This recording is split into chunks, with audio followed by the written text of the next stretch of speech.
There are millions of acres of opportunity out there. They belong to you. Every day, decisions are being made that affect your land, your water, your wildlife. You should know about them. This is your mountain.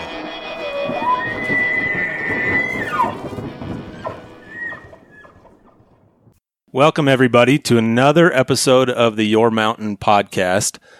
As usual, I'm your host, David Wilms, and sitting next to me for the umpteenth time is co-host Mike McGrady. Hey, Dave. How's it going? Going pretty well. Yeah? So, Mike, funny story, and we look forward to talking to our guest story about this. But so Mike killed his very first bull elk just a couple of days ago. That's right. And so when I ask him how is he doing, it's more about how's he feeling? How are his legs feeling? Sore. It was only several miles of packing. Yeah. You add it all together. It was at least 8? Yeah, something like that. It was enough. Yeah, it was enough. Yeah. Anyway, and so big congratulations to Mike on his first ever bull elk. Yeah. Nephi, who's normally with us, can't be here today. That seems to be a refrain I say far too often. It happens. But it happens sometimes. Because he's hunting. But we have somebody, I think, that's going to step in and make you forget that Nephi was ever here, who's joining us today. And so I'd like to welcome Ethan Lane. Ethan, thanks for joining us. Thanks for having me here. This has been a cool podcast to listen to as you guys have ramped up. So I'm really excited to be a part of it. Well, we appreciate it. And, so tell us a little bit about, well, first of all, I should probably let everybody know what it is that you do, right? So you're the executive director of both the Public Lands Council and the National Cattlemen's Beef Association's federal lands. Is that correct? Correct. So first of all, tell me a little bit about each of those organizations. Sure. So the National Cattlemen's Beef Association is the oldest and largest organization representing the cattle industry and the beef industry in the United States. So we date back to the late 1800s. That is, we are what you think of when you think of the cattlemen. And the NCBA in its modern iteration represents the entire value chain. So that's everything from cow-calf producers on the ground, which is really 95% of our dues-paying members, all the way through backgrounders and feedlots and processors and end users like McDonald's and others in the retail sector. So on the NCBA side, I am the executive director that oversees the federal lands program. That means just about what it sounds like. I spend my time looking over those issues that impact the industry that are discussed at the Department of Interior. So that puts me in the Bureau of Land Management, the Fish and Wildlife Service, and also over at USDA at the Forest Service, and some work at NRCS as well. But my sort of bread and butter is federal land grazing permits, and then the Endangered Species Act nationwide. And then on the Public Lands Council side, PLC is an organization that was started 50 years ago. Actually, we just had our 50th anniversary here a few weeks ago in Park City. PLC was started to create an organization that focused specifically on those federal grazing permit issues because they are such a unique, specialized issue, but also have such a wide effect on producers across the West. So PLC is interesting because it's made up of all of the Western cattle and sheep associations at the state level. So Wyoming stock growers, Wyoming wool growers, Nevada cattlemen, you can go down the list. And we also include the National Cattlemen's Beef Association as a board seat, as well as the American Sheep Industry Association and the Association of National Grasslands. So PLC truly is sort of a conglomerate of all of those local, state level associations that deal with cattle and sheep grazing in the West. It gives us a really unique ability to really drill down on Western issues. We think of ourselves very much as the voice of rural Western communities in DC because quite often in those ranching areas, as you guys know as well as anybody, we really do form the backbone of a lot of those communities. I mean, the overlap between my membership and my leadership state by state and county commissioners in those states or else, any other kind of local government administration is pretty high. So we really have our finger on the pulse not just of grazing, but how grazing impacts the vitality of those Western communities. We spend a lot of time talking about conservation. Obviously, in 2018, it's impossible to be in the cattle or sheep production business without focusing on Endangered Species Act issues, wildlife conservation. So that's kind of how I spend my time. And that dual hat kind of gives me the ability to straddle both worlds. I really drill down on the PLC side, but on the NCBA side, it's a pretty seamless overlap as far as responsibilities, other than picking up that ESA piece. So just so people that are listening maybe understand the real distinction. I mean, it sounds like you're working on, like you said, a lot of the same issues for both organizations, but the difference is in the membership. Is that? Yeah, and PLC is just organized differently. The state affiliates pay into PLC. And when they do that, the way our bylaws are created, they're paying those dues into PLC for every federal grazing permit holder in the state.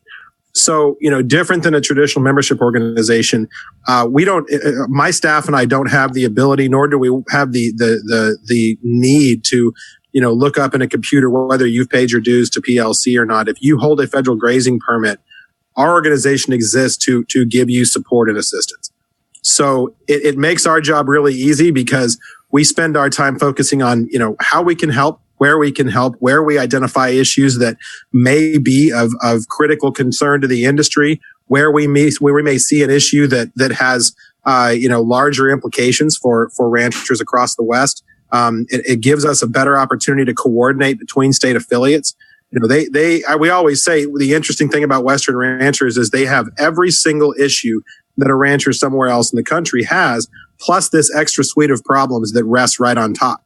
And because they're so immediate and so pressing, because their livelihood depends on renewing that grazing permit, depends on turning out in mid-May and having the time to get back off of that allotment in October or whatever their terms may be, because all of that exists, it really changes how they look at these issues and what they prioritize. They're still concerned with trade. They're still concerned with, hours of service for livestock haulers. All of that still matters. But boy, it brings those big issues right to the forefront very quickly. Yeah, the things that keep their day-to-day ability to be on the landscape there, right? I mean, those are the issues that are most pressing.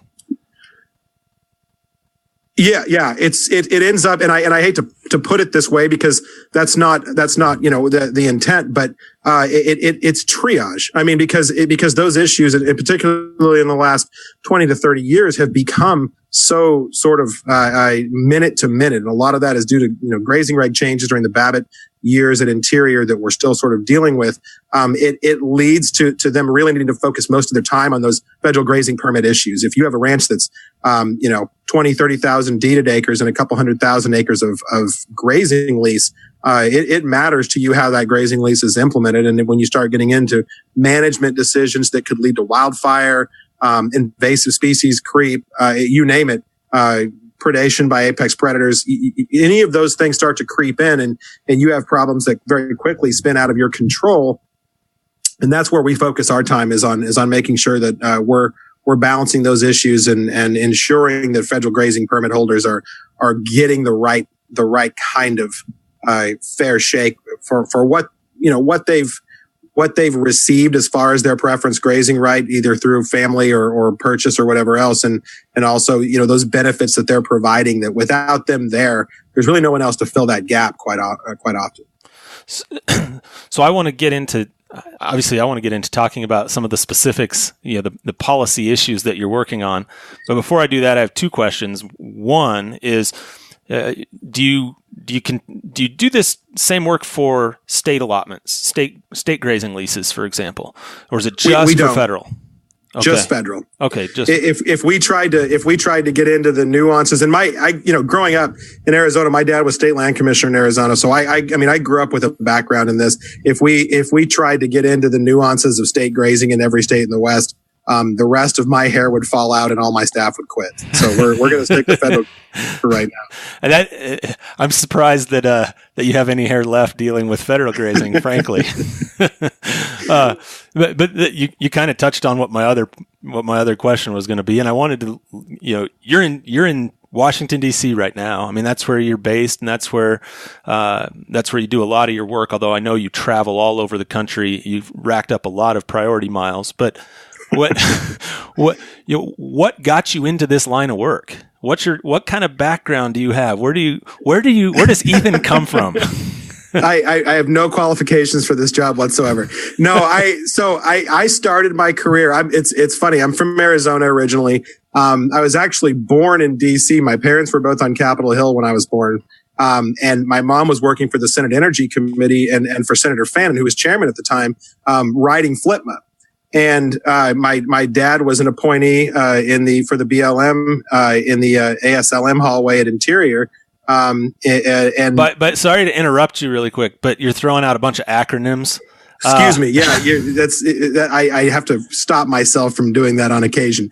So when I was born, late 70s, my mother was working for Senator Fannin, who was the chairman of the Energy Committee. And this was during the time period just immediately prior to that they were writing the Federal Land Policy and Management Act. And I mean, most people who work on Western issues know that has really become kind of a controlling document for how we operate in the grazing community. And then my dad was an appointee at in the Department of Interior, on the hallway. ASLM is the acronym for the Assistant Secretary for Land and Minerals. So it's the hallway that oversees the Bureau of Land Management among other, entities. So, when I was about 6 months old, we moved back to Arizona. So, that's where I grew up. I'm fifth generation Arizonan on my mother's side. And that's really where my family is from. So growing up, my mother and father divorced pretty early, and my mother remarried, when I was very young. So I had a balanced influence, growing up of a father who was, and remains, a public lands professional. That's what he's done with his whole career. He's very good at it. He knows more. He's forgotten more about public lands than I will ever know, but his view of management of those lands is different than maybe mine is a little bit. He was Bruce Babbitt, state land commissioner in Arizona when I was a kid, when Babbitt was governor of Arizona.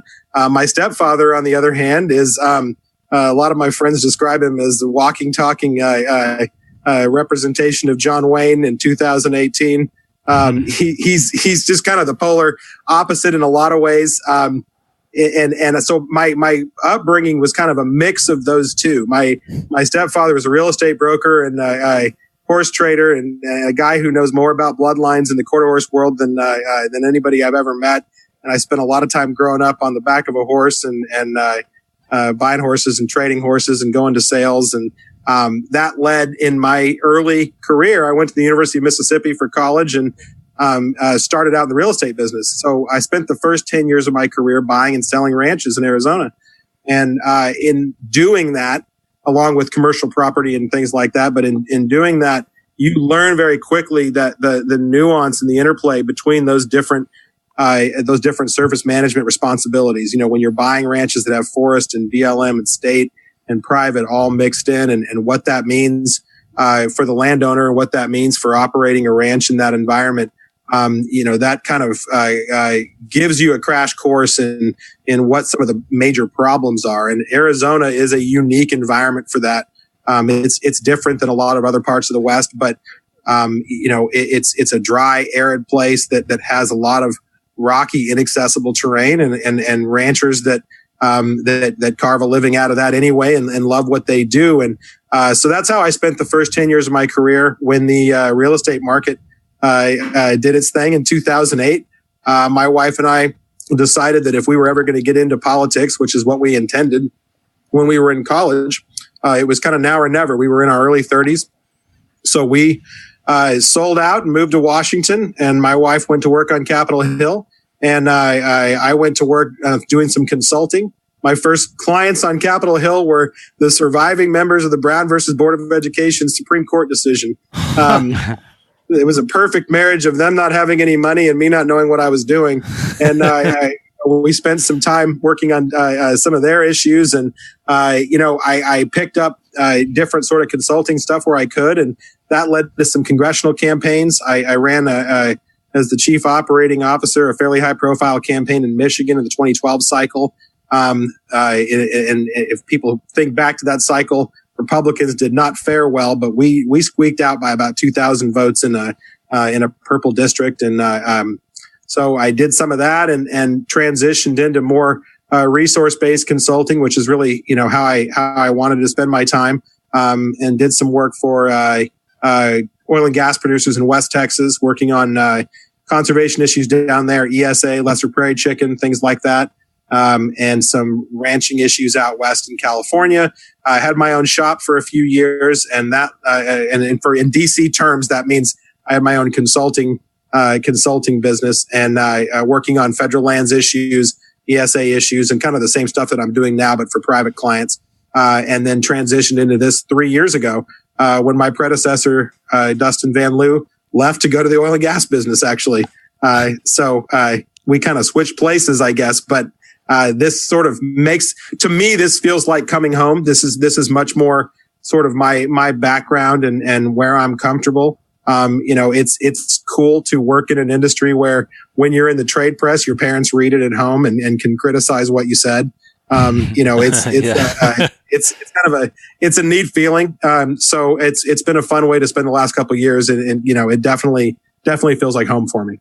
Well, and I know I've worked with you some and have thoroughly enjoyed tapping into your knowledge. I mean, it's you talk about your dad knowing more about these public lands issues than you could ever know, and I sort of feel the same when I talk to you, that you that you got your mind around some things that I can never hope to understand, which is why I'm glad you're here to share some of your knowledge. Now you're really pouring it on thick. Yeah, well, I'm trying. But one of the reasons why we wanted to have you on here is, I mean, you've listened to us. I know you've listened to us, at least a couple of podcasts that we've done, and obviously we tend to gear towards the sportsman's community in a way, but it's you wouldn't have a sportsman's community. This is my opinion here. You wouldn't have a sportsman's community. You wouldn't have some of the opportunities that we have as hunters and anglers if it weren't for the agriculture community, right? And so I think it's incredibly important for the sportsman's community to hear that voice, to hear the voice of agriculture, because sometimes I think there's some misunderstanding, some misinformation, and the two are actually a lot more symbiotic than I think they often realize. Maybe you disagree with me on that. No, I don't. I'm a hunter. I grew up hunting. I've since a very early age had instilled in me an understanding, at least if in the corner of the West I grew up in, about that interplay between landowners and ranchers and hunters, and what that looks like to negotiate that access and ask permission and figure out how to get into where you want to get. Given that there are a lot of locked gates and a lot of challenging access points, and that's just kind of part of how the West operates. But yeah, it's definitely part of all of us who grew up in the West and grew up in those landscapes. It's so different than, our friends that are from further east that tree stand hunt and hunt in areas where they don't need a whole lot of ground in order to do what they're doing. And that's not necessarily a judgment. It's just the reality. I grew up hunting horseback, and I always sort of marvel at the idea that you can hunt on 100 acres somewhere, behind somebody's house, because that's just completely foreign to me. To get Mike's elk this weekend, I think we probably put roughly 40 miles on the boot in about 2.5 days. Oh yeah. Yeah. Oh yeah. We certainly did. And I can't fathom having just 100 acres. Flat land either. It was mountains. No, down. It was places that we actually shouldn't have gone without horses. Oh yeah. Yeah. We made a pact never to go back. We did. We did make a pact, but in our defense, we actually had the chief game warden here offered us horses if we got a something down in a really bad spot. Yeah. So we're Well, that's awful generous of him. right. Yeah. He never had, but we didn't. We packed it out on our back, so we never had to call him on that. Yeah. But it was a nice offer anyway. That gave us a false sense of confidence to go into places that no human should go. Right. Looking for help. Right. But that's to your point of, I mean, large expanses of area that you really need to do a lot of this Western hunting, right? Yeah, it's just a different deal, right? I mean, and for all of us that grew up out west, it's just the reality of how we grew up hunting. But I mean, I always talk to people back here when you tell them you're from Arizona or anywhere out west. They say, "Oh man, I went out there hunting one time and it's like nothing I've ever seen." But that is the reality of the ground you need to cover and how we do that out west. So it's a different perspective for sure.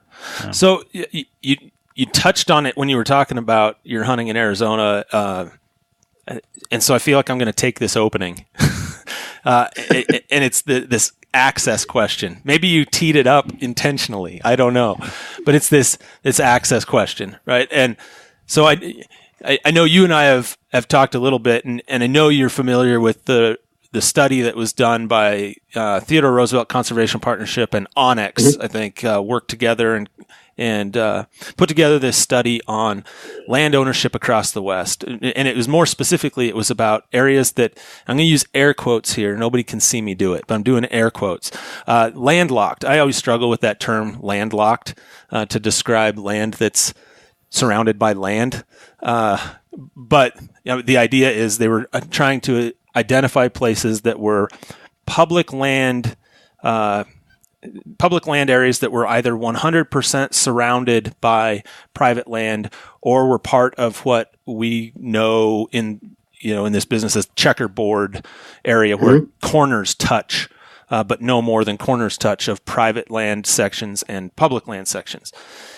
And so I know there's a big push from that community to increase access and create access opportunities to get to some of that land that is viewed in a lot of eyes as unreachable right now without landowner permission to get to this public land.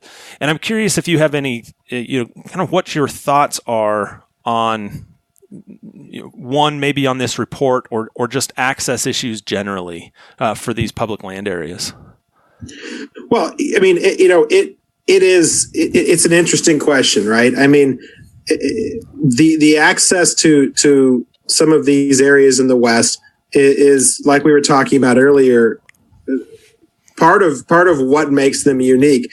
For years, working in real estate in Arizona, buying and selling property, there's a lot of value in these in deeded parcels that are landlocked by public land, whether it's 120 acres buried way back in the forest or some other, chunk of land here or there that, for whatever reason is kind of an island in different federal land, areas. And the same is true in reverse when you have a big patch of public land where the access points may be on private land or may be part of a larger ranching operation. And, I can certainly understand why TRCP, the Teddy Roosevelt Conservation Partnership, or Center for Western Priorities did a similar deal a while back using the same kind of landlocked terminology. But, all of those studies keep coming back with a figure of about 9 million acres, which, and I realize I'm using kind of big, round, rough numbers here, but you're talking about 1.5% of the federal estate. You're not talking about the holy grail of, gosh, this is where all the game is hiding, and this is the key to every successful hunt in the West.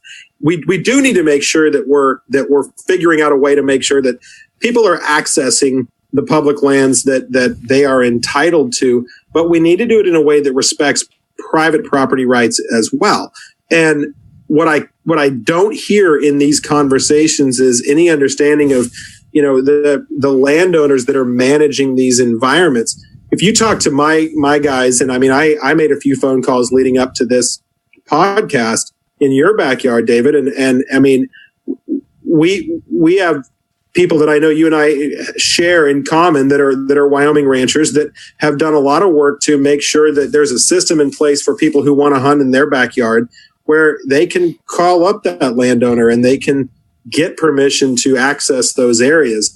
And they can do it in a way that they understand what the landowner expects. Because, often I think when you look at those kinds of environments, it's unreasonable to think that me as a private citizen going out there and looking at my map, that I'm really going to be able to operate in that mixed surface management area responsibility environment responsibly without talking to the landowner and really having an understanding of what the rules are, what they need from me visiting that area, what operations they have going on, gates open, gates closed. And I think by and large, I think most hunters understand that. That's certainly the tradition I grew up in. I think you guys did as well. But a lot of my ranchers are sensitive to that because they have those bad actors as well. So I think there's a need to get a handle around what we're really talking about. It's not as simple as just, gosh, this 9 million acres. We just got to get to this 9 million acres. I mean, you and I both know the reality of that is far more nuanced. We're talking about little pockets here and there. And sure, there's access to that stuff under the right circumstances. But we need to do it in a way that respects those landowners that are managing those environments the rest of the year.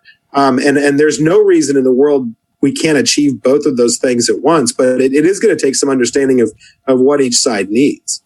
So I think it might be helpful. I like on this podcast, I like to sometimes go back and talk history and how we get to where we are. And I think in the context of some of these areas that are where you have this public land completely surrounded by private land, I think it's knowing the context of why we have that is relevant, right? And so I look at it as there are really two types there are three, all the federal agencies, but I'm going to focus on the Bureau of Land Management and then state lands, actually, not Forest Service as much. Bureau of Land Management, that's where you hear most of the conversation about the checkerboard, right? Mm-hmm. And the checkerboard pattern, you look at this report that was done by the Theodore Roosevelt Conservation Partnership. Wyoming had just over 3 million acres of this quote landlocked land. Most of that, vast majority, is in this checkerboard pattern in the southern part of the state that follows the Union Pacific across the southern part of the state, and that's because. And I'm sure you know all this history, but for those that don't, that's because in 1862, we had a federal law that was passed that was trying to encourage the development of the railroad. And one way to try to encourage it was to provide every other section from 10 miles north and south, or 10 miles, I guess it was either direction. This happened to be north and south through Wyoming of the railroad. It was to provide every other section. So a township would have.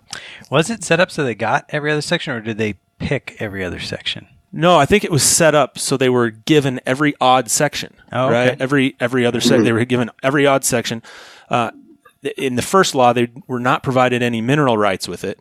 The law was subsequently amended a couple of years later, and mineral rights then came with it. But the idea was that they would use that land to sell to then pay for the development of the railroad. Only what they found out is nobody wanted to buy that land because at the time it was viewed as, well, one, nobody wanted to buy the land before a railroad was there. There wasn't a lot of belief that the railroad would actually be completed. And so it was viewed as a risky investment to buy land in a place that they'd never be able to get to, right? But at the end of the day, the railroad had all this land they couldn't sell.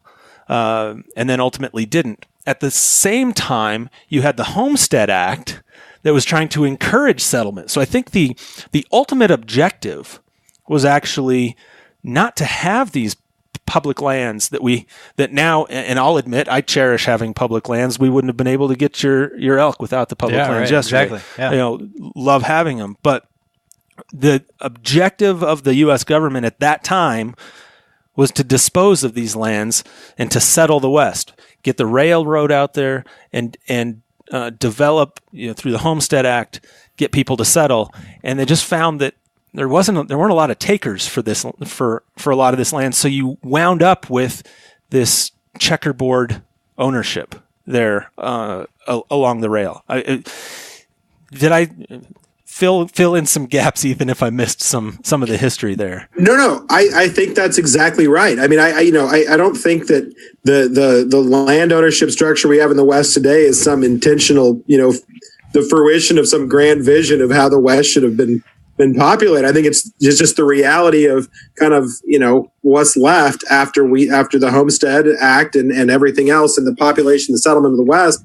And then you have all this land left, and how do you manage it and what do you do with it? We always talk about the fact that, it's amazing how often the water sources and real, assets on a lot of this public land in the West happen to end up on private land. Well, that's not an accident. That's where people homesteaded. Those are the areas they picked to build a fence. It was the only place they could make a living at the time. They needed water. Right, exactly. And the next step after, let's solidify a homestead and make sure we can meet our basic necessities was, where are we going to let all these livestock animals graze? And that's when you start looking to those next levels out. But yeah, no, I think you're absolutely right. I mean, it's, certainly nobody would intentionally leave us with the kind of situation we have today. But that being said, you now have 150 plus years of land ownership and management based around the reality of what was left there.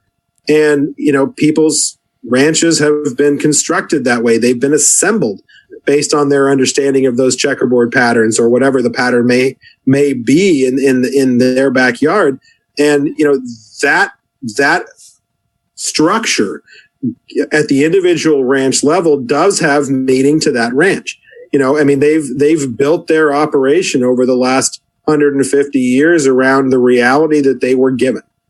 So, as inconvenient or nonsensical as it may be to us in 2018 to look back and say, man, I wouldn't have done it that way. And I'm not saying that that's what you're necessarily saying, but just, in general, of course we wouldn't. But it is the reality of how it was done. And, for better or worse, it's how a lot of these ranches and a lot of these holdings in the West are set up to be managed. Yeah, and I was kind of implying that, boy, if we had a do-over, I don't think we'd do it this way. But you're right. We're left with this reality. I mean, I think from both the sportsman's community that would love to have figure out a way to have access to as much of this public land as possible, but also the landowner community, I think both sides of this would say, boy, if we could go back in time and have Congress do something a little different to incentivize railroad development, maybe we would. Instead of every other section, maybe we'd just give a township at a time or something like that, but right. we'd do it a little differently. The other piece of land I was going to talk about were state lands, because that's another one that, you have to go back to 1785 to know why we have state land the way we have state land. I mean, that was the General Land Ordinance of 1875 and the Northwest Ordinance. 1785. Sorry, did I say what? You said 1875. It's fine. 1785. 1785. That governed the disposal of the public domain, and it also set up the structure for admitting new states into the Union and providing those new states with land. Principally, it's used the way they intended in 1785, which is to pay for schools and hospitals and correctional facilities. That was the idea behind that, and it was every 16th section and every 36th section, right? 17th. No, I think it was 16th. 1636. 1636. Yeah. In general. And there are exceptions. But so then you just randomly 16 and 36 in every state, that's going to create additional situations like we're talking about, where you're going to have sections of land that are completely surrounded. But at that time, that state land wasn't intended to be this, there wasn't this vision of, well, that's going to be the place for people to go hunt and fish. or recreate, because at that time we had an unexplored, untapped continent, right? We didn't even know what all was out there, so we couldn't possibly be saying with this square mile, boy, that's going to matter for that mule deer hunt. Right. It does today. People think that way today, but that wasn't the intent then. It was, we need states to be able to pay for schools, for higher education. It was the only sensible way of getting a handle around that much land, right? I mean, at a certain point, you can't go section by section, like you just said. You kind of just have to, if you're going to go with that kind of a structure, you kind of just have to do it and let the chips fall where they may, and you're going to have some good, bad, and other. Right. And we didn't even. We had the general policy of 1636, and we didn't even know where those would be at the time these laws were passed. It was just, like you said, you just have to make a policy decision and go with it. And that's what they did. And that's how, states had been admitted to the Union since then. Is, upon admission, you have these reservations of land, and they happen to be, they can be in places that are hard to get to. Oh, absolutely. Yeah. Well, and you think back in that time frame too, these areas, recreation was a luxury, and that wasn't an often used thing. And people are just scratching out a living and trying to subsist off the land, and so it's just modern day recreation and hunting was not even contemplated at the time.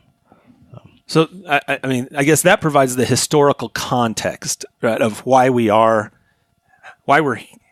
we're here where we are. And I guess the question is, how do we address it? And I know one of the things that's been out there, that's been a tool used over the past 40, 50 years, and we've talked about it on this podcast before, and I know you're following it closely, Ethan, and I'm curious your thoughts, are Land and Water Conservation Fund. Because I think that's been used as a tool to create access, to work with landowners to get access to some of these places. That's one of the things it's been used for. But I'm kind of curious on your thoughts on Land and Water Conservation Fund. We struggle with the Land and Water Conservation Fund. I mean, it's a good idea. It's a great idea, right? And I think the intentions in the 1960s were to create a program that would be self-propelled using these offshore oil and gas revenues to create some good. The problem is when you use the Land and Water Conservation Fund as a federal acquisition tool in these areas in the West, it relies on the idea of a willing seller. And in our end of the universe, willing seller is quite often a loaded term. It's you say willing seller at a cattleman's meeting, and you will see the hair on the back of people's necks stand up, because quite often situations are created where they don't feel like a willing seller, where the same people that are pushing for access or different management or whatever else are also the ones that are working in other areas to make it hard for that rancher to feed his family and to continue ranching operations. And it's hard to separate those things at a certain point. I do think that there are really moderate changes that could be made to the Land and Water Conservation Fund to make it more functional so that it achieves those purposes, but that it's meeting that stateside grant obligation that was envisioned when it was first chartered. I think some of the conversations currently on Capitol Hill about setting a 40% floor on federal acquisitions, given some of the challenges facing us right now in the conservation community, I guess, and I'll get, you guys might get really pissed at me for this, upset at me for this, but I don't know that access to that 9 million acres is the pinnacle of where those funds could best be spent right now, given some of the species conservation challenges we're facing, given some of the maintenance backlog issues that we're facing. Additional land acquisitions without any requirement that funds be escrowed or earmarked to ensure that there's maintenance moving forward for those federal lands in the backyards of our producers that already see a lack of resources to manage the land that's there now is frustrating. And I think this does play into some of the conversations that we're having at a 30,000 foot level about recreation. I mean, it's fantastic that Americans have figured out that they can hop in their pickup on the weekends, they can leave the city, and they can use those federal lands out in the countryside, just an hour outside of town or 30 minutes outside of town.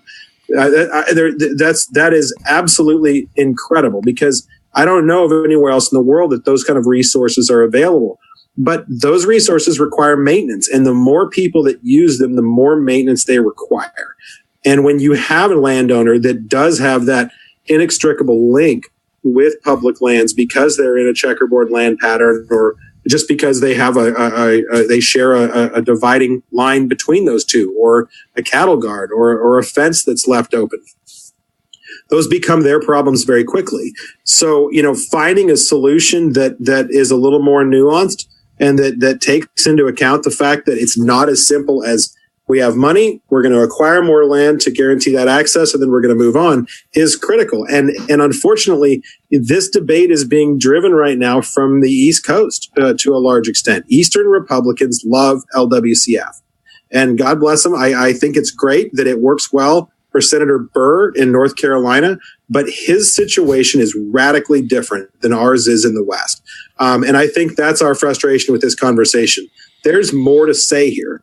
And it's not as easy as, man, this is a feel-good program, I'm going to get my green star here, and we're going to move on. So I think that's our frustration, is the realities of this seem to be kind of glossed over by Congress at the moment in favor of sort of a grab for something that feels good. Do you view there being a difference between, when we're talking land acquisition, between LWCF money being used for fee title acquisition versus easements for access? Oh, I think there is more room to operate in an easement environment. Sure. Fee title access is obviously a little more permanent. I think it shrinks your universe of willing participants. That willing, going back to that willing buyer, willing seller construct. I think when you go to a point where you're talking about easements, sure, I think the world opens up a little bit, but you still get back to the fact that you're talking about a landowner opening his or her environment up to the general public. I mean, and it's a much different scale, but think about your backyard becoming a public access point. Yeah, I think it's a worthwhile. And I didn't mean to interrupt you. Finish your thought if I interrupted, because I didn't mean to do that. No, go ahead. I've been thinking about an issue related to this access. And several years ago, I wrote a law review article, and I was talking about how do we drive alternative funding sources towards wildlife management. And at the time, I was writing and saying we have the sportsman's community paying the bulk of wildlife management costs, right? And the comment I made in the law review articles, we need to figure out a way to tap into non-consumptive users. And I've been thinking about that term, and when you're talking here about access, I've been thinking about it, and I don't think I'm ever going to use the word non-consumptive user again. I think that's good. Besides the fact nobody knows what it means. Well, but so when I was using non-consumptive user in the past, I was using it as, I was thinking of the hunters and anglers are out there removing an animal from the wild, right? They're consumptively using this animal, consumptive use of it. They're paying to manage that resource to replenish it, as opposed to the photographer or hiker or backpacker that might be out there. And in the eyes of many, they're non-consumptive users. And I won't use that term anymore, because I'm starting to see, as the recreation economy continues to grow and more, we're seeing more and more pressure on the public landscape, there is no such thing as a non-consumptive user. I think that's exactly right. I think a lot of the public lands user community today has been told that they are non-consumptive users. Maybe not in those terms, but gosh, you're hiking, you're leaving no footprint. You're really not taxing those resources at all, but you're driving to get there, and you're using a parking lot, and you're using the roads, and you're using the facilities, and all of that is leaving an impact and a footprint. But also it goes beyond that, because if you take a place, and I think of the monument discussion some. You take a place that maybe didn't have a lot of public use before, and then you create a national monument, and that designation drives people there to use all those facilities the way you talk about, but also to use trails, to ask for new trails, to go off trail, to create new climbing routes. There's fire rings all over the place in the backcountry, right? This idea of when you're done dispersed camping, remove your fire ring and make it look natural. That the more people that you have, the less likely that is to occur. And so in my view, and that's why I don't use non-consumptive anymore, because we're also starting to see studies coming out suggesting that, and this will offend some skiers in the Jackson Hole area, but that backcountry skiing in the winter, with the technology getting better, that they can get deeper into the backcountry, has the potential to cause problems with the native bighorn sheep herds, right? But that's a non-consumptive use, right? And so I've come to the point now, and I've given it a lot of thought. And I was in that same camp. I was using non-consumptive versus consumptive user. I don't think there's a distinction. So there's no impact user. It's just they're not. You're trying to come up with a term that talks about someone that's not. We're all users. No, we're all users of the public land. Yeah, well, users, right. but contributing to the maintenance of that. Every single person is a consumptive user in some way, because you're right. You're contributing to the maintenance requirements of that public land. Well, and recreation circa 2018, big recreation, or whatever you want to call it, would argue that they're contributing by stopping at the gas station, buying a hot dog, filling up their tank with gas, buying a jacket before they leave town. I mean, the new economic impact study that Department of Commerce did for recreation factors all of that in. And there's no way to avoid the idea that their argument here on Capitol Hill is, you owe us. We are driving this economy. We are the recreation economy. The reality is, I don't see any of those resources reaching the ground. Yep. I don't see any of those resources repairing the footprint, good, bad, or otherwise, made by those folks when they come out and enjoy those public lands. I mean, you can't argue with the contribution hunters make through those fees. You can't argue with the contribution ranchers make and landowners make through their management. But the recreation component, the sort of when you get outside of those areas, is a much sketchier proposition. I mean, it's there's no question that the numbers are surging, and that is great that people are making that connection. But boy, we need to solve the question of who's paying the tab and who's hitting the reset button on the resource, because right now we're not seeing that, and we're starting to feel the feedback from our members around the West as they see more and more people roll through the gate, and when you start to talk to BLM and Forest Service personnel about what their ability is to really manage those users, you get blank stares. And these are from people that know what they're talking about, but you can sense the frustration. So here's a loaded question for you, just to prepare you.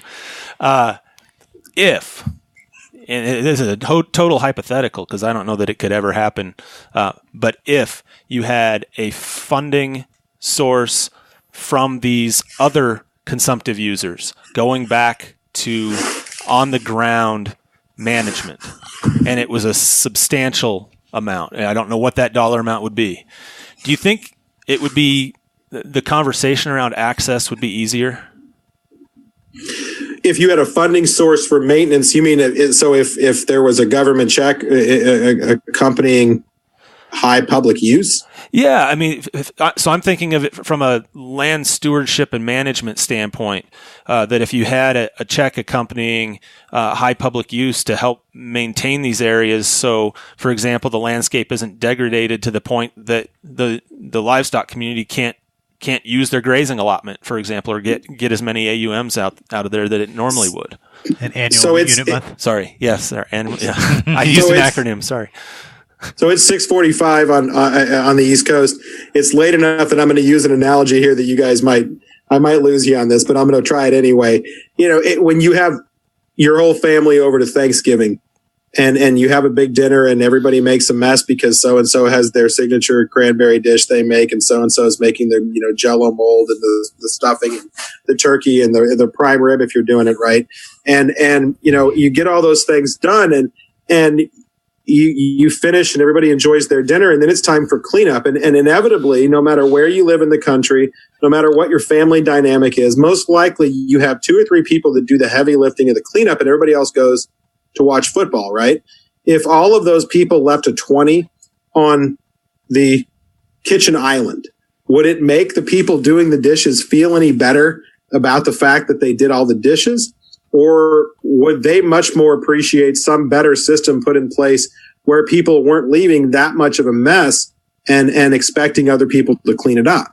And I think that's the situation we have now is people have been told repeatedly, whether it's, Yves Chenard at Patagonia or whoever else, that these are your public lands and you are owed this. You're owed this enjoyment and this experience. Your tax dollars pay for it and you should go use it. And to an extent, people like that are right. Those are your resources to go use, but you also owe those resources proper care and management. And, it's unrealistic to expect 345 million people to all use these lands as responsibly as the 3 of us might, if given that opportunity. But, I think looking towards ways to make sure that there's a system in place that requires those users, or at least expects those users to think about their actions when they go out there. And it's not everybody.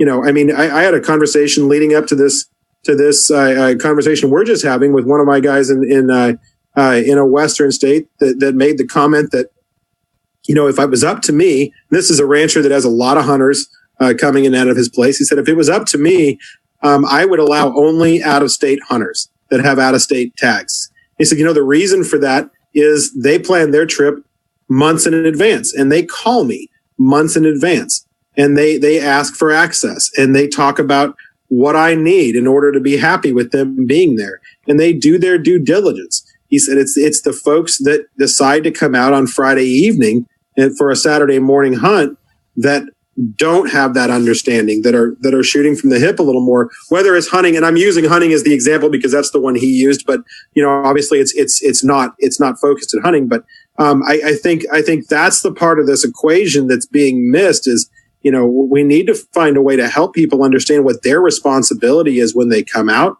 to these environments. It's not just open season.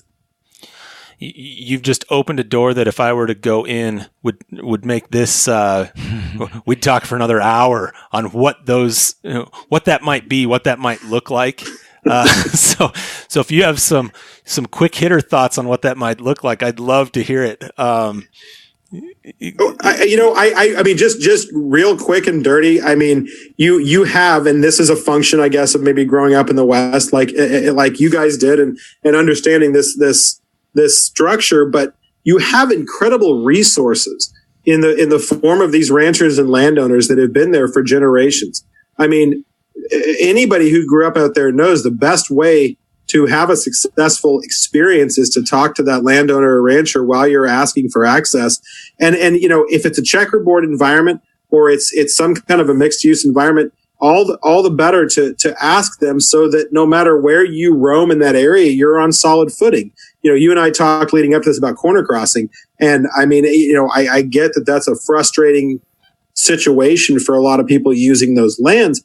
But at the same time, they're solving that issue all over the place by talking to the landowner, talking to the rancher, and gaining permission so that it's no longer a concern. You're in an area where you've crossed your T's and dotted your I's. You know what the rules are. You know what the expectations are, and you can now go enjoy your experience without worrying about that other side of it. And, I don't have the first clue how you implement a structure like that across a larger landscape. I mean, my family had a place, an island in the national forest growing up in northern Arizona. And I remember countless times where you look out the front door and, you see a hunter or a hiker or somebody walking up the driveway from the locked gate because they want access. And those conversations range from very polite to a little bit disconcerting and threatening when you're out in the middle of nowhere. Depending on, the level of sort of, the level of permission or how much that individual feels they're owed the right to cross your land or use your land or access the land behind it. So, how we put a structure in place that teaches people that there's a lot of opportunity there, but it has to go hand in hand with respect for the people who are there when you leave. I don't have a good answer for that. I do know that I think the people that live out there are all ears for that conversation. I think they're at a point where you can really hear the frustration in their voice. They want to make it work, and they're struggling to find willing conversational partners on this issue at this point. How would you recommend that conversation get started? I mean, it sounds like a perfect issue for the Western Governors Association. You might be right. No, but I mean, honestly, it's going to take something like that. I mean, we know, I mean, we can sit here on this podcast and we can tick off the 10 people that represent groups that could basically bring all of those different users together. You know what I mean? In a way that can sort of at least deal with the major top level concerns and try to craft something that makes sense. But it isn't about those people. It isn't about the users that are engaged with the Teddy Roosevelt Conservation Partnership or engaged with the Public Lands Council or engaged with any of these other groups that are involved. It's the people that aren't. And it's the people that just decided 2 hours ago, and we all are friends with this person, right? That just, they just dreamed this up 2 hours ago. They throw their stuff in the back of the pickup and they're out. Heck, we may have been that person. And so how do you put something in place that's easy for that user? And I'm trying hard not to disparage, off-highway vehicle, and some of those users, because everybody enjoys public lands differently. But, I've had some BLM personnel, senior BLM personnel come to me with real frustrations recently that they don't know in this environment how to get a handle on some of those problems. Because you have a secretary, and, I think Secretary Zinke has taken a really healthy approach to a lot of this stuff. Kind of, hey, let's talk to people, let's open it up, let's have a round table or whatever else, and let's get to the bottom of it. But, the sort of, marching orders inside interior, and that's not the right way to describe it, but the theme they're all operating under is more access is better. Let's make sure that we're opening these lands so people have access. And I do think that's a noble pursuit, but I mean, there needs to be some thought given to how you achieve that access and what the responsibilities are of the people who are getting it. And right now, I don't see that. I mean, and I don't know if that's through some kind of a hunter education campaign style thing, or if that's putting some money behind some training or what, but right now, I think it's an issue that we're not addressing properly. So I agree with you. Rather than to go into a ton more detail on that, I'm going to talk one more access piece, just really, really quickly. Corner crossing. You brought it up, so I feel like it's fair game at this point. Sure. So your thoughts on it? I mean, why don't you describe it first? Yeah, well, so the idea, good point, Mike. The idea behind corner crossing being, as we've talked, you have these places where, on a checkerboard, where two pieces or a piece of public land intersects at the corner with a piece of private land at the corner.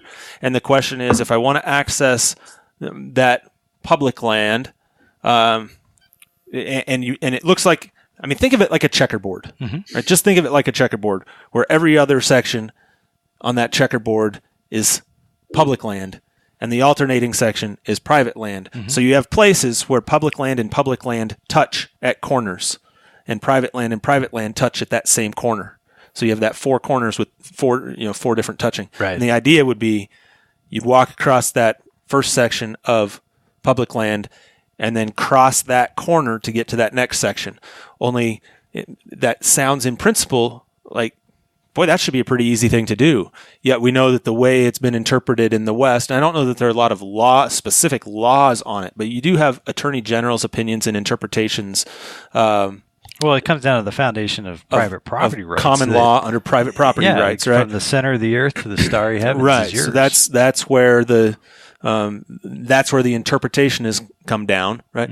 And so the idea is you cannot cross that corner without crossing over this infinitely thin vertical plane. Right.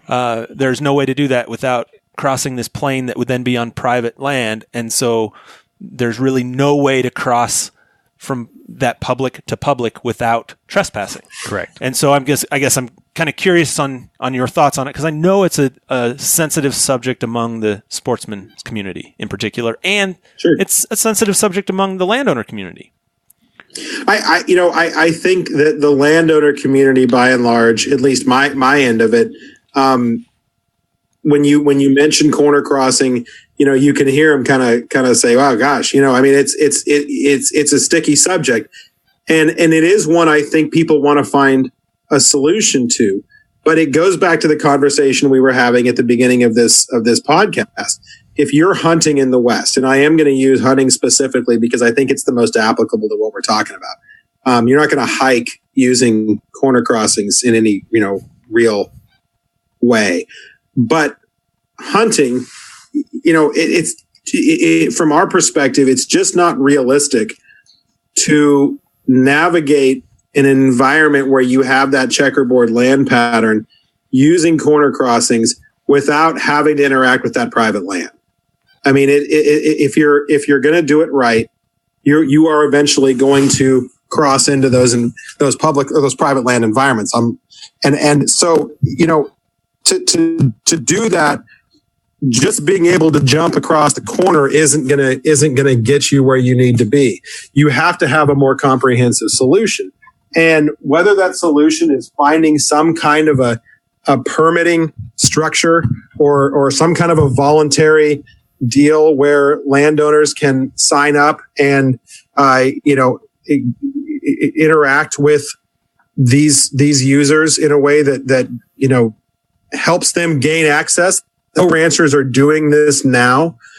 Ranchers are granting permits to go onto these checkerboard areas with their approval. No cost, no anything else. Just check in with me. Here are the requirements. Here are the gates that need to be closed. Have a great hunt. I think there's a lot of opportunity to put some of those things together. But it is going to take an open mind, and it is going to take talking through this and figuring out what works for everybody. Because I think the idea that, gosh, if I just hop between these two corners, I'm going to be able to operate back here and I'm going to be fine. We all know that's not realistic. If you're hunting a big area, if you're going to access 18,000, 20,000, 25,000 acres or more, a lot of which is checkerboard, even with the best GPS in the world, that's not going to be a successful or a fun hunt. It would be far preferable as a hunter, in my opinion, to know that you've got full access to that area. You have the landowner's approval, and whether you're on public or private, you're in good shape. That's certainly, I've hunted on checkerboard a lot in my life, and I've always done so with the knowledge and consent of the landowner, and it takes it out of the equation. It's no longer an issue at that point. Yeah, there is always that risk on checkerboard that you shoot something on that public land and it hops a fence and dies on private land, and then you're caught with this ethical dilemma. Right. how do you deal with that? Right. Yeah. And you have the added benefit of showing the landowner that you have respect for what they have there, and building some goodwill, and in doing so, you alleviate that, and then you're not worried about whether or not the deer you shot is on public land or private land, because you're good to go to be in that whole area. And I mean, to me, that seems like where we should be working towards. But I mean, obviously the drawback to that is always going to be, if it's done in a respectful way, it's most likely going to be voluntary. And if it's voluntary, that means that some landowners are going to have the right to say no. Yeah. See, the perfect world seems like exactly what you described. If you can find a situation where you can get access to all of it, I think you're going to find a large portion of the landowner community, or not landowner, excuse me, of the hunting community, is going to say, boy, it just doesn't seem like a big deal to cross that corner to be able to access that next section. And I can hunt these 2 or 3 sections, just hop in corners, and I'm not going to be on the private land. I'm not going to be going through any gates. So there aren't going to be gate issues. How do you respond to that kind of? It's exactly the analogy I was starting to make earlier. If it was the corner of your backyard, would you feel differently about it? Hey, I'm not coming through your living room. I'm not grabbing a Coke out of the fridge. I'm just cutting through the corner of your backyard. Do those same people who make that argument, would they feel the same way if there was a trail cutting across the corner of their fenced backyard? I think 9 times out of 10, the answer is yes, they would.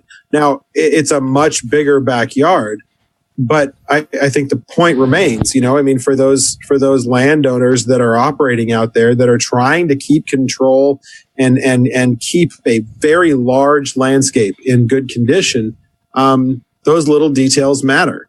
So I certainly understand why, looking at it from the perspective of somebody coming out to access that from in closer to the city, it seems like, gosh, it just doesn't seem like that big a deal. And why can't they just kind of be cool about it? I do think there's more to it, and it would be great to get them to look at that a little bit more from the landowner's perspective as well.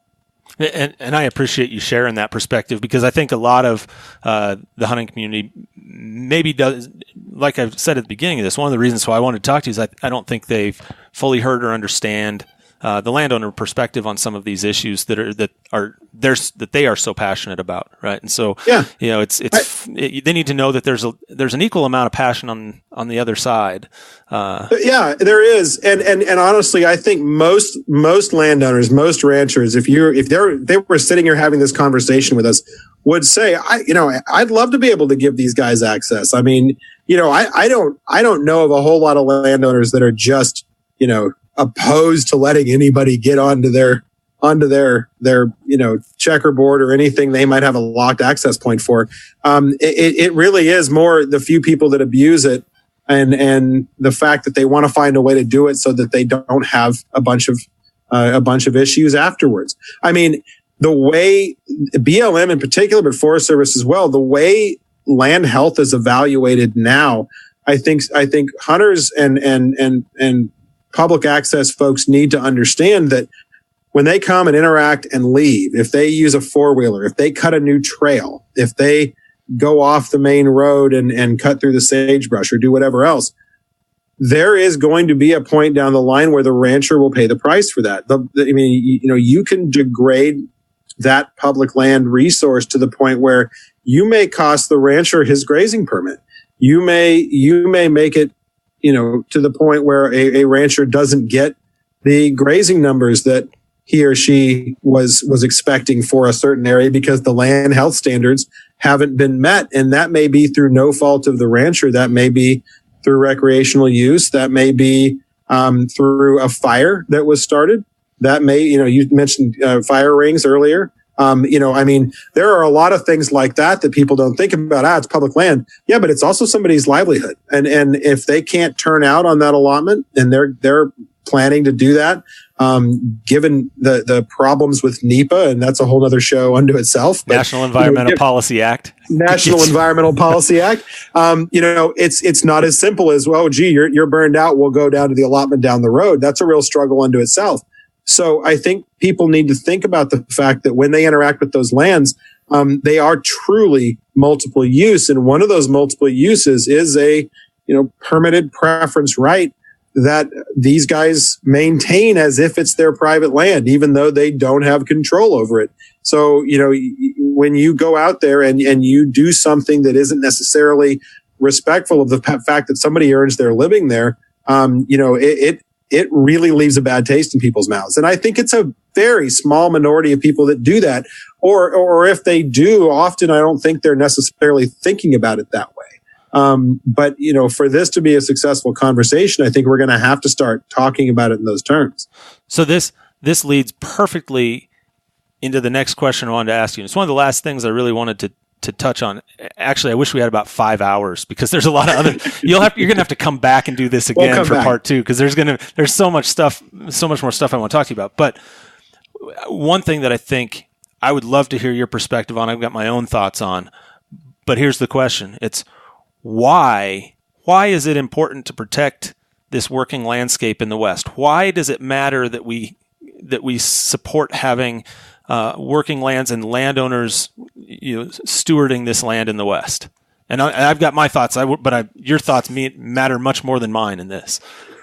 So I don't know that I agree with that. You're far more respected than I am, and I can attest to that. But I think about a trip I was on a few years ago, and I hate to relate back to fire over and over, but I think it's just kind of where we are on a lot of these issues.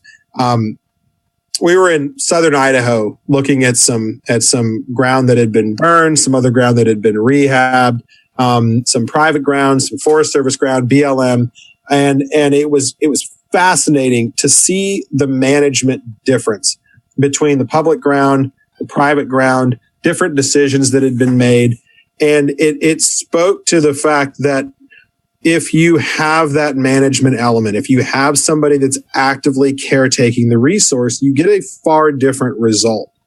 And when you look at a 640 million acre federal estate, you don't really have the resources for every acre of that to be given the TLC that somebody is going to give to their own backyard.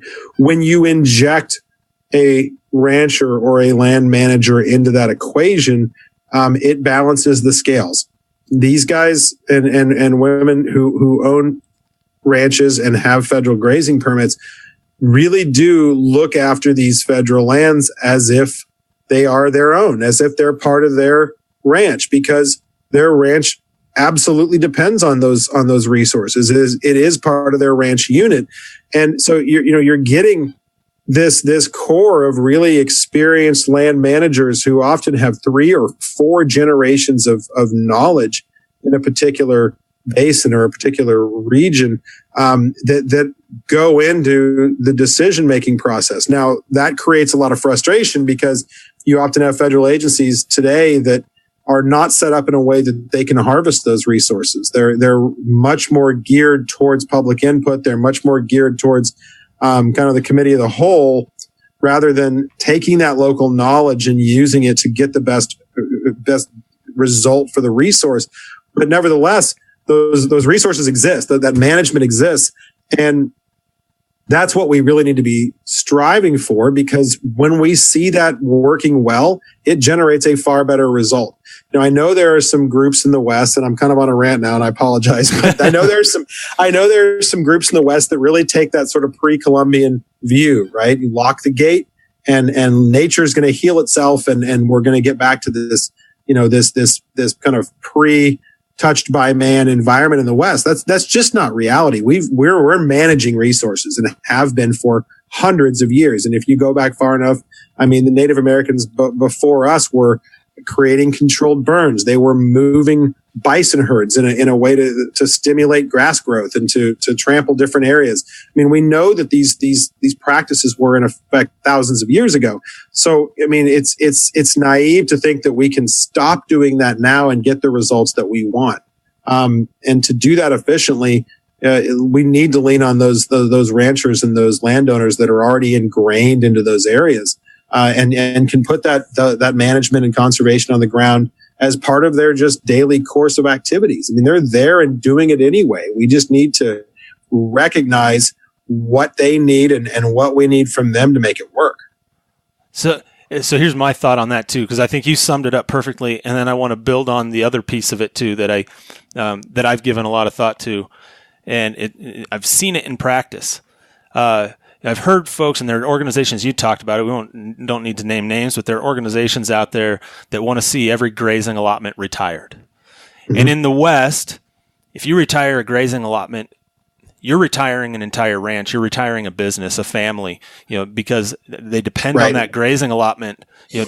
Most people don't know this, or at least a lot of people I interact with don't really know this, that on these public land grazing, if it was not for those public land allotments, they wouldn't have a viable operation. That's what creates viability. So if you retire those allotments, you're not going to have, you talked willing buyer, willing seller earlier, the type of willing buyer, because ultimately that's what's going to happen. You're going to force people off the land, and the type of willing buyer you're going to have is not another family that's going to come in there and manage that land with good stewardship and have this grazing lot. The type that you're going to have is what we've seen along the west slope, some of the Wind Rivers in Wyoming, what you've seen along the Front Range of Colorado. What you're going to have is you're going to have a developer come in and purchase it, or and they're going to subdivide that. So everybody from back east, no offense to you, Ethan, you're in DC, but you're going to have folks from back east or from California for some of these big population centers wanting to own their piece of paradise. Right. And so you're going to lose this working land, and you're going to wind up with a fragmented landscape. And that's worse for the wildlife that we all like to see and hunt. That's worse for the landscape. When we didn't even have a chance to talk endangered species, but that creates a new host of problems there too, right? So I view the value of keeping a working landscape as you have your federal estate that's there, and that's going to be there. You have these ranchers, the landowners, are creating that buffer between the urban populations and the sprawling urban populations and that federal estate, and they create habitat, they create transitional habitat, they create clean water. I'm ranting now, but that's the other piece of it too. Is if you lose that working landscape, you potentially lose a lot of that land. So you're 100% right. And the best sort of micro example of that is Point Reyes National Seashore north of San Francisco. And if you follow public lands hot button issues in the West, this has been one for years. There was an oyster farm there that was pushed out several years ago. It's an incredible place. And there are a series of ranches there that have existed since the 1850s. They literally fed the gold rush. I mean, that's where the dairy and butter and meat for the gold rush came from. 45 minutes up the coast. It was a quick ship jaunt. You could pick up on the point and head down to San Francisco. And in the 1960s, the ranchers there recognized that there was some urban sprawl creeping up from San Francisco, and they organized in order to protect their environment so that it didn't become condos and development. And they are the impetus behind what is now the Point Reyes National Seashore. But in modern conservation theory and environmental theory, they are a problem rather than a solution. So they are now fighting for their lives on that peninsula because the environmental community, and not the local environmental community, the local environmental community recognizes how important they are. But some of these more national groups that are on the fringe, that use litigation as a tool, have really targeted them because they want a pure wilderness environment there. Well, it hasn't been a pure wilderness environment since the Franciscan monks introduced cattle in 1818.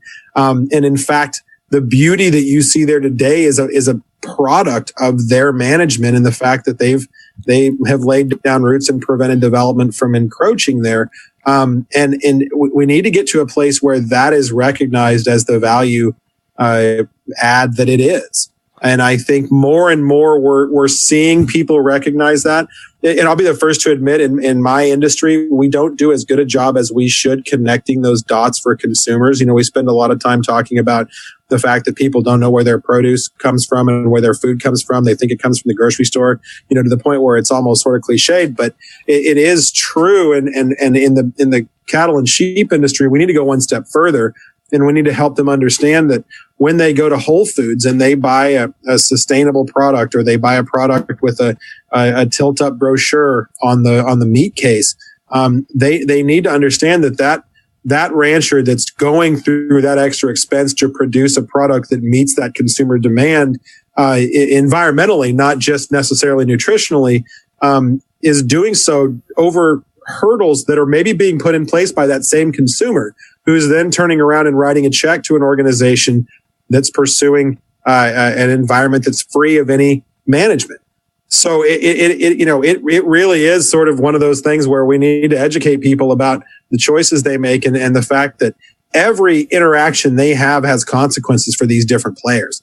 Because otherwise we get the kind of mess we have now, where you have good people, good managers who are really striving to create an environment that's better and put good work on the ground, that are running into roadblocks that shouldn't be there. So what I'm gathering from all of this conversation is, as America continues to urbanize, your job security increases exponentially. Maybe not exponentially, but yeah, I mean, it's safe to say that as long as Americans want to eat steaks and want to eat lamb chops and want to wear wool, it's going to be an uphill fight to keep ranchers out there doing it. The good news is, I get to work for some of the best people in the world. It's just hard to get them all in one place, because they kind of like being out on their own. So I've got a statement and then a final question for you. Statement is, as we've listened to all this, and I know that not all sportsmen are going to agree with what you've had to say today, and you know that you've been part of these discussions a lot. I obviously really appreciate you sharing your perspective. But as somebody that hunts a lot, maybe to an unhealthy level, I put out this statement, and you've heard it before. I know a lot of people have heard it before, but if you hunt or fish and you enjoy hunting or fishing, go thank a rancher. Right? Yeah. That's my statement. Yeah. I've seen the statements too, where it's, open spaces brought to you by a rancher. Exactly. So for those that are listening, I'd say, if you know a rancher out there, know a farmer out there, thank them. If you enjoy hunting or fishing, you may disagree on some of the policy issues. You may disagree a little bit on some of the nuances of access, right? There might be paths forward there. Continue to have those conversations. But while you're having those conversations, say thank you, because some of these opportunities wouldn't be there but for having landowners out there. So that's my statement. It's a good statement. my last question, and it's unfortunate because I want to have two, but it's late for you, and we gotta let you get going. So we're not going to get to hear. I want to hear your elk story at some point, and so I'm going to save that for next time. I'm going to hold you to it because I want to do that. I told you I'm not sure the statute of limitations has expired yet, so I'm hesitant to go into all the details. So that's what we'll do. We'll wait until you look that up and find out when that statute of limitations runs. Well, then that's when we'll schedule our next podcast with you, right, and we can have that story. In the meantime, if you've listened to and I know you've listened to a few episodes, if you listen to some of these, you know that we always ask a question right at the end. And, call this the Your Mountain podcast. It's about, all of our land, your places that are special to you. What is your mountain? What's that place, in you that's, for you, that is so meaningful and important to you? It doesn't have to be, it can be public land. It can be private land. It's just that place. What is it? When I was a kid, we used to ride up to the top of Mount Baldy outside of Pine Top, Arizona, and there's nothing about it that is particularly spectacular, I guess, compared to, some of the great national parks or places around the West, but it's a 12,000 foot peak.